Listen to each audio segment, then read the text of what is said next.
all, I wanted to understand what I have done wrong. What am I doing here? Why I am in this prison? My heart was aching because I didn't want to leave the prison either.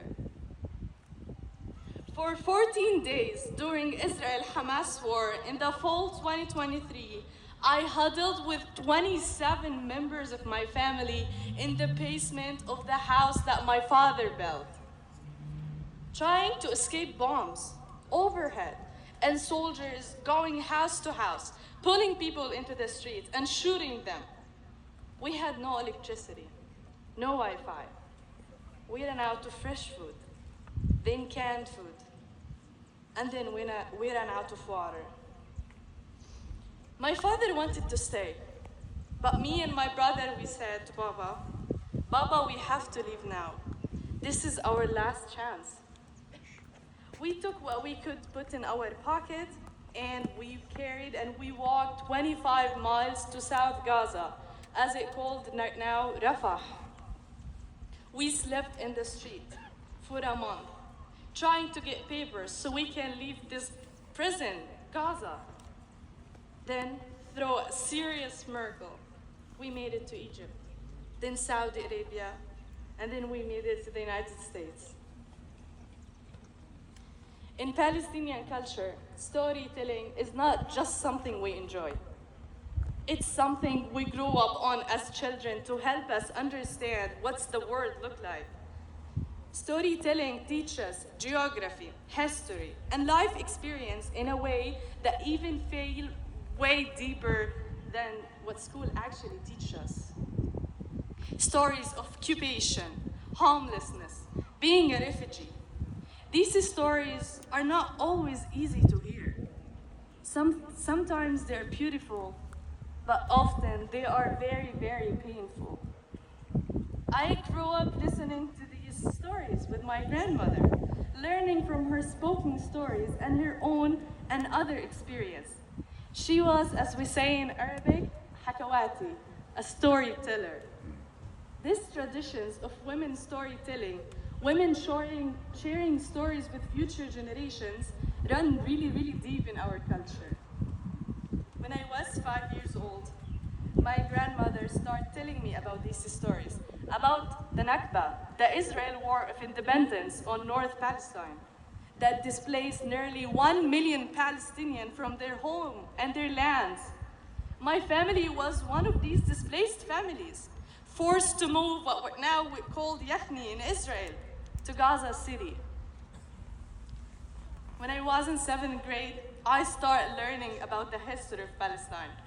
My grandma gave me the key to her own home she lost on North Palestine, and she told me, take this key, Rania, and these stories, and pass it to your daughter and to your granddaughter.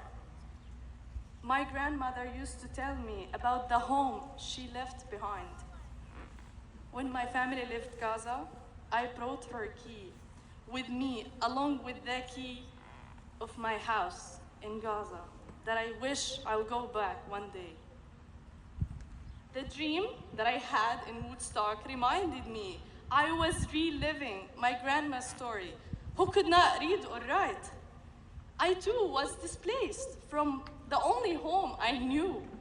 While we were trying to escape the bombs, 2 of my brothers were shot in the leg by an Israeli soldier, and I have the hope of going back one day.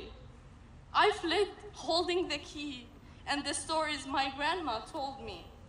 My grandma died in Gaza, unable to get basic medication during the war, but her stories still live inside me.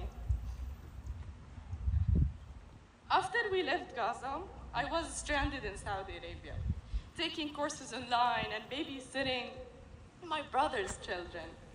I was trying to go to school, but I couldn't because, as they said, I wasn't a Saudi citizen. I was a Palestinian refugee. I don't have the right to get education. Compared to Gaza, I was shocked how limited women's freedom was there.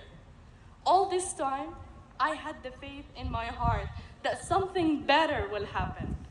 And Woodstock was the good thing that happened.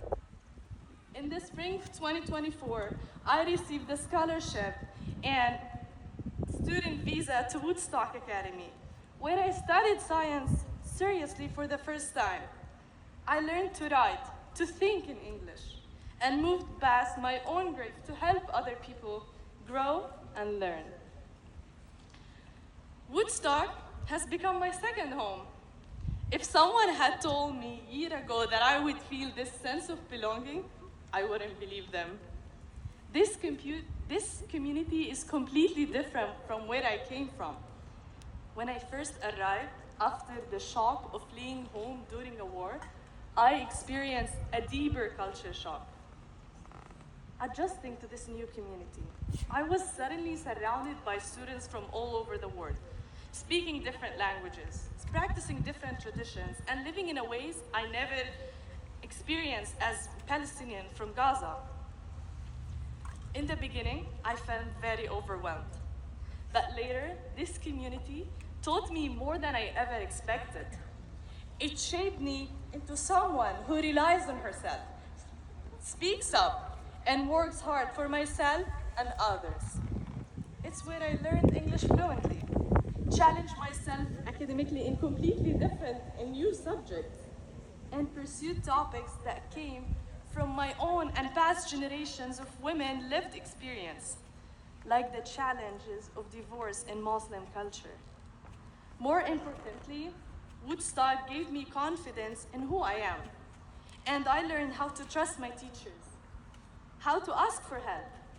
Woodstock showed me what is possible when I am in an environment that encourages growth and curiosity. This community allowed me to share my culture for the first time, making new food and telling stories about Palestinian cultures and my grandma, just like my classmates celebrating Christmas, Hanukkah, and Thanksgiving. These shared moments helped me realize that community is not just built through understanding and respect, even across differences. Over time, my role in this community changed. Last year, I was the one who needed guidance and support. This year, I became a student leader in my dorm, helping new students adjust to this environment and feel less alone. Being able to give back the same community that shaped me so powerfully has transferred me into so many different levels. Like Gaza, the prison in my dream was a place full of pain, but it was also full of love. Even when we leave it, something inside us stays there.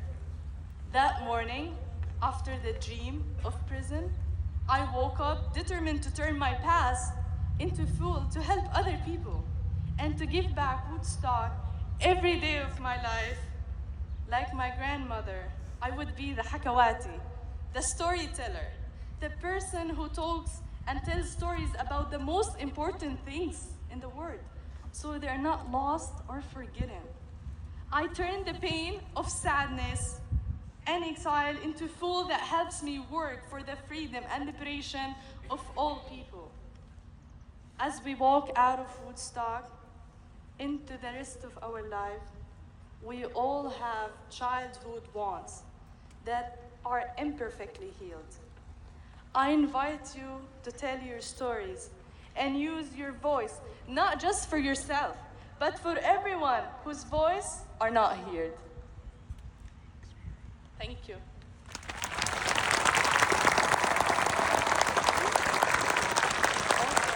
I want to thank my family who made it. I want to thank everybody who helped me being here today. And I'm praying for my family who is still suffering